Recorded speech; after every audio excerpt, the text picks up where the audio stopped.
The legislature's been in Jackson to tackle the budget, and while they're in recess, there's some things you need to know. I've presented a balanced, conservative, prudent budget for fiscal year 2010 that effectively uses federal stimulus money and takes into account falling state revenue. No budget will work without those two basic assumptions.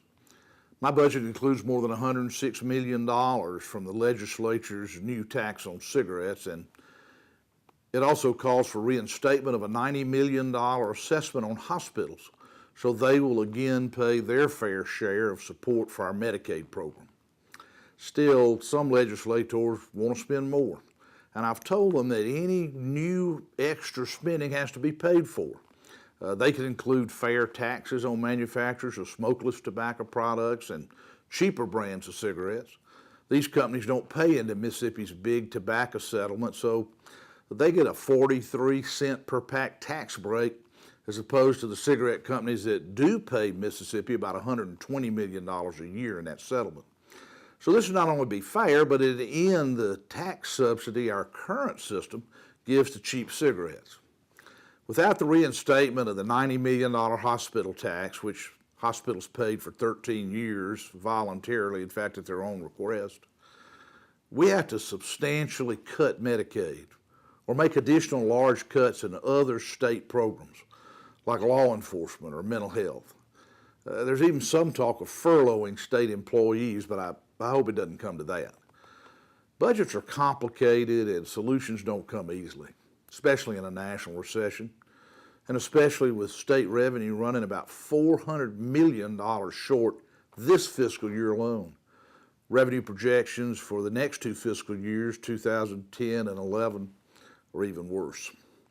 But the budget decisions made in the coming days will not only affect dollars and cents, they'll affect state services on which our citizens have a right to expect to rely. This budget isn't business as usual. Anybody who thinks so is badly mistaken. Even with the federal stimulus money, there's not enough revenue to cover everything that everybody would like to pay for. You can help.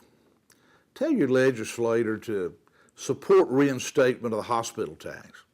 As I said, hospitals themselves asked for it and willingly paid it for 13 years because it nets them about $6 in Medicaid reimbursements for every dollar tax they pay.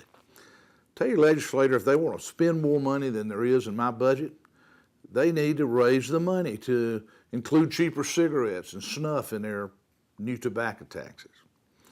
Tell your legislator Mississippi's rainy day fund has to last for several years. Tell them don't spend all the money at once. The federal stimulus money ends in the middle of fiscal year 2011. That's December 31st, 2010, next year. We can't plan to keep spending money we don't have and won't have. So we have to plan ahead by controlling costs now and in the future. Make sure your legislators know that.